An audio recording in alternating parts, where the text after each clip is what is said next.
Welcome to SVR academy. ఈ మాడ్యూల్లో మనం సైన్స్ అండ్ టెక్నాలజీ గ్రూప్ 2 మెయిన్స్కి సంబంధించి లేదా గ్రూప్ 1 మెయిన్స్ అయినా లేదా ఏపీపీఎస్సీ అయినా టీఎస్పీఎస్సీ అయినా యూపీఎస్సీ అయినా సైన్స్ అండ్ టెక్నాలజీ సిలబస్ అనేది దగ్గరగా ఉంటుంది. సైన్స్ అండ్ టెక్నాలజీ చదివేటప్పుడు ఎలాంటి జాగ్రత్తలు తీసుకోవాలి, సో మనం ఆ స్టేట్మెంట్ని చూసి ఏం అర్థం చేసుకోవాలి అనేది తెలిసినప్పుడు మాత్రమే మనం ఏం చదువుతామో మనకు అర్థమవుతుంది. సైన్స్ అండ్ టెక్నాలజీలో ఫస్ట్ నేను చెప్పేది ఏంటంటే ఏ బుక్ కూడా మిమ్మల్ని కాపాడలేదు. ఇది 100% రాసుకోండి. ఎందుకంటే సైన్స్ అండ్ టెక్నాలజీ అనేది రెగ్యులర్గా అప్డేట్ అవుతూ ఉంటుంది. రెగ్యులర్ అప్డేట్స్ అనేది సైన్స్ అండ్ టెక్నాలజీలో వస్తూ ఉంటుంది. దాన్ని మీరు ఎప్పుడు గమనించాలి. సపోజ్ మీరు 6 months క్రితం ఒక బుక్ కొన్నారు సైన్స్ అండ్ టెక్నాలజీ కొంటే రీసెంట్గా నాసా లేదా ఇస్రో ఒక మిషన్ని ప్రయోగించింది. గగనయాన్ గురించి మీకు కొత్త సమాచారం వచ్చింది. ఆ సమాచారాన్ని 6 months బుక్లో మీరు ఎలా చూస్తారు? చూడలేరు. సో రెగ్యులర్ అప్డేట్స్ ఏవైతే ఉన్నాయో అవి మీకు స్టాండర్డ్ బుక్లో మీకు అందవు. అది ముఖ్యమైన పాయింట్. ఇంకొక పాయింట్ ఏంటంటే సైన్స్ అండ్ టెక్నాలజీ అనేది ఎక్కువగా డైనమిక్ ఇన్ నేచర్ ఉంటుంది. మీకు ఇచ్చిన సిలబస్లో ప్రతి పదాన్ని చూడండి, కరెంట్ అప్డేట్స్తో లింకేజ్ అయి ఉంటుంది. స్టాండర్డ్ ఓన్లీ పాలసీస్ మాత్రమే స్టాండర్డ్లో ఉంటాయి. సో ఆ పాలసీస్లో కూడా మార్పులు వస్తూ ఉంటాయి. వాటిని మనం ఎప్పుడు గమనించుకుంటూ వెళ్ళాలి. అంటే కరెంట్ అఫైర్స్ మీదే ఎక్కువగా డిపెండ్ అవుతాయి. ఏ బుక్ మిమ్మల్ని కాపాడలేదు, ఎవ్రీడే పేపర్ మాత్రం మిమ్మల్ని కాపాడుతుంది. అది ఎప్పుడు గుర్తుపెట్టుకోవాలి. దాంతోపాటు అనుభవజ్ఞులైనటువంటి ఫ్యాకల్టీ కనుక టీచ్ చేయగలిగితే అది మీకు బాగా ఉపయోగపడుతుంది. నేనేం చేశానంటే టెక్నాలజీ మిషన్స్ ఇది ఫస్ట్ లెసన్స్ చెప్పి సో సెకండ్ ఆపే. ఎందుకో తెలుసా? ఇవన్నీ కూడా dynamic in nature. Installed energy అంటారు. ప్రతి 2 monthsకి ఇన్స్టాల్డ్ ఎనర్జీ మారుతూ ఉంటుంది. సో దీంట్లో ఉన్న ప్రతి ఒక్కటి కూడా రెన్యూబుల్ ఎనర్జీ సోర్సెస్ కెపాసిటీ ఎంత, జనరేషన్ ఎంత, ఇన్స్టాలేషన్ ఎంత, ఇంత డిఫరెన్సెస్ వస్తూ ఉంటాయి. కానీ నా మీద ఒత్తిడి తీసుకొస్తున్నారు, త్వరగా చెప్పండి. నేను ఎగ్జామ్కి ఒక 20 days ముందు చెప్దాం అనుకున్నా, కానీ ఒత్తిడి తీసుకురావడం వల్ల స్టార్ట్ చేసేసా. ఎందుకంటే భరించలేక. కానీ కాకపోతే ఈ విషయం ఏంటంటే ఎప్పుడూ కూడా రెగ్యులర్ అప్డేట్స్ అయ్యే ఉంటాయండి. ఇంకా మీకు పాత పోకడల్లాగా చదవాలనేది ఎక్కువ మందికి స్థిరత్వం ఉంటుంది. నేను పట్టుకున్న కుందేలకి 3 కాళ్ళు అన్న చందాన బిహేవ్ చేస్తూ ఉంటారనమాట. సో ఇంకా ఏమి చేయలేక సిలబస్ మొత్తాన్ని ఇచ్చేయాలని ఆలోచనకు వచ్చేయటం జరుగుతూ ఉంటుంది. సో ఎనీవే, అయితే సిలబస్ గురించి ఒకసారి మనం పూర్తిగా అర్థం చేసుకోవడానికి ట్రై చేద్దాం. ఈ 5 స్టేట్మెంట్స్లో మనం ఇంపార్టెంట్ ఏంటి, కోర్ బేసిక్ కాన్సెప్ట్ ఏంటి, అది చదివితే దాని చుట్టుపక్కల ఉన్న సిలబస్ మొత్తం వచ్చేస్తుంది. ఇక్కడ ఇచ్చారు టెక్నాలజీ మిషన్స్. సో అంటే దీంట్లో చాలా రకాల టెక్నాలజీస్ ఇచ్చారండి. సైన్స్ అండ్ టెక్నాలజీ పాలసీని నేను ప్రొడ్యూస్ చేశాను. సో టెక్నాలజీ ఇన్నోవేషన్ పాలసీ అనేది important. National strategies and missions, emerging technology frontiers, artificial intelligence, internet of things, machine learning, ఇవన్నీ కూడా ఎమర్జింగ్ టెక్నాలజీస్. సో ఇవన్నీ కూడా రెగ్యులర్గా అప్డేట్స్ వస్తూ ఉంటాయి. Space technology, so PSLV, GSLV, ISRO, NASA, joint missions, exoplanetary missions, satellites, new geostationary satellites, ఇవన్నీ కూడా recent updates మీద ఎక్కువగా అడుగుతారు. వీటిని లాంచింగ్ వెహికల్స్, మన దగ్గర ఉన్న పిఎస్ఎల్వి, జిఎస్ఎల్వి, ఆర్ఎల్వి, టీడీని ప్రయత్నం చేస్తున్నాం మనం, రీయూజబుల్ లాంచింగ్ వెహికల్ టెక్నాలజీ డెమాన్స్ట్రేషన్ని.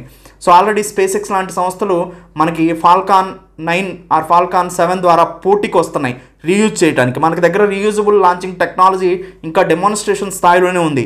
సో ఇవన్నీ కూడా most important. DRDO, defence research development organisation, missile technology మొత్తానికి ఒక హబ్ లాంటిది ఇది. So Agni five intercontinental ballistic missile, రీసెంట్గా రష్యా ఇంటర్కాంటినెంటల్ బాలిస్టిక్ మిసైల్స్ని ఎక్కువ కాన్సన్ట్రేషన్ చేసింది, హైపర్సోనిక్ లాంటివి. సో ఇవన్నీ కూడా regular updates. Information and communication technologies, 4Gలు, 5Gలు, రీసెంట్గా అప్డేట్ కూడా వచ్చింది మనకి. ఫ్రాన్స్ లాంటి సంస్థ 6G మీద కాన్సన్ట్రేషన్ చేస్తుంది. So e governance programmes, cyber security, తర్వాత nuclear technology, nuclear fusion reaction. నేను ఒక పర్ఫెక్ట్గా నంబరింగ్ ఇవ్వలేదనే కానీ వీటన్నిటి గురించి స్టాండర్డ్లో చాలా నా వీడియోలు ఎలా ఉంటాయంటే చాలా సింప్లిఫైగా ఉంటాయి మీకు. సో కన్ఫామ్గా వాటి నుంచే వస్తాయి. Standard current science and technology కూడా మనం ప్రొడ్యూస్ చేస్తున్నాం. స్టాండర్డ్ ఒక్కటి చూసి ఇవి మాకు కొన్ని కవర్ కాలేదు అని అంటే కుదరదండి. నేను అక్కడ ఫ్రేమ్ చేసి మొత్తం చూడాల్సిందే. కరెంట్ సైన్స్ అండ్ టెక్నాలజీలో చాలా రకాల ఈ సిలబస్లో ఉన్న వాటిలో చాలా రకాలు టచ్ అవుతాయి.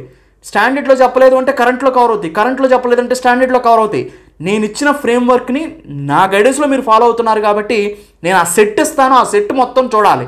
అంతేగాని కరెంట్ సైన్స్ అండ్ టెక్నాలజీ పూర్తిగా చూడకోకుండా స్టాండర్డ్ 1, 2, 3, 4లో చూసి సార్ సెకండ్ లేదంటారు. రెన్యూబుల్ ఎనర్జీ సోర్సెస్ గురించి ఎన్నిసార్లు మాట్లాడానండి నేను కరెంట్లో, నాన్ రెన్యూబుల్ ఎనర్జీ సోర్సెస్ గురించి ఎన్నిసార్లు మాట్లాడాను, భారత్ స్టేజ్ నామ్స్ గురించి ఎన్నిసార్లు మాట్లాడాను నేను, మొత్తం కవర్ అయిపోయింది కదా ఇక్కడ సెకండ్ చాప్టర్. అయినా కానీ సెకండ్ చాప్టర్ కాలేదంటారు.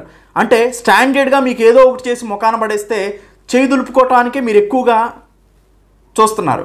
అంతేగాని స్టాండర్డ్గా లోపలికి ఒక ఎగ్జామ్ ఓరియంటేషన్ ప్రకారం, సిలబస్ ప్రకారం, సో ఆ సిలబస్లో ఉన్నటువంటి కీవర్డ్స్ని ఏది చదివితే ఇంపార్టెంట్, ఏది చదవకపోతే ఇంపార్టెంట్, మీకు ఆ కీవర్డ్స్ కనపడితే చాలు సిలబస్ కవర్ అయిందా లేదా అనేది. అంటే మిమ్మల్ని ఈజీగా మోసం చేస్తే చాలు అనుకుంటున్నారు. అంతేగాని దాని వెనకాల ఉన్న రహస్యాలు ఏంటి, ఆ నేమ్ మారిస్తేనే కన్ఫ్యూజ్ అయిపోతారు మీరు ఎట్లా అట్లా చదివితే.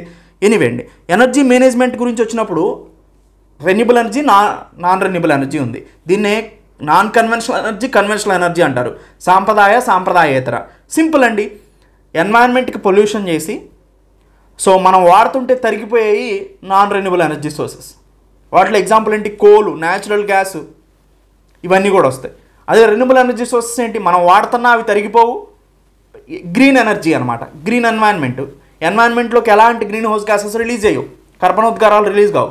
అలాంటివి ఏంటి, solar, wind, geothermal, tidal energy, hydro power projects, ఇవన్నీ కూడా. న్యూక్లియర్ ఎనర్జీ రెన్యూబుల్ ఎనర్జీ అంటే కాదు, మీడియేటర్గా ఉంటుంది, మీడియంగా ఉంటుంది. రెన్యూబుల్ కాదు, నాన్ రెన్యూబుల్ కాదు కంప్లీట్గా. సో కానీ నాన్ రెన్యూబుల్గానే దీన్ని వాడతాం, ఎందుకంటే యురేనియం వాడుతూ ఉంటే అయిపోతూ ఉంటుంది కాబట్టి. సో ఎన్వైరన్మెంట్కి కూడా ఎంతో కొంత డ్యామేజ్ చేస్తుంది, రేడియేషన్ రిలీజ్ అవుతుంది కాబట్టి. సో ఈ రెండు కాన్సెప్ట్స్ కనుక మనకు క్లియర్ కట్గా ఉంటే, ఎన్నోసార్లు కరెంట్ నేను సైన్స్ అండ్ టెక్నాలజీలో వీటి గురించి డిస్కస్ చేశాను. ఇప్పటికీ స్టిల్ కరెంట్ సైన్స్ అండ్ టెక్నాలజీలో చాలా 25+ మాడ్యూల్స్ ఉన్నాయి. ఆ మాడ్యూల్స్లో క్లియర్ కట్గా ఉన్నాయి. ఎన్నోసార్లు నేను పదే చెప్తూ వస్తున్నాను. సో నన్ను ఒకసారి మీరు ఫాలో అవటం మొదలు పెడితే మొత్తం నేను ఇచ్చి చదవాలి కదా. అలా కాకుండా మీరు దీన్ని చూసుకొని ఇదే నేమ్ అక్కడ ఉండాలి, ఇదే నేమ్ సార్ చెప్పారా లేదా, ఇది కాదు చూడాల్సింది. నేను ఇచ్చిన మొత్తం 100% కంప్లీట్ చేశారా లేదా, ఫైనల్ అవుట్పుట్ మాత్రం నేను ఇది 100% చెప్పగలనండి. నేను ఇచ్చింది పూర్తిగా మీరు 100% చదవగలిగితే అప్పుడు మాత్రమే నేను మిమ్మల్ని రక్షించగలుగుతాను.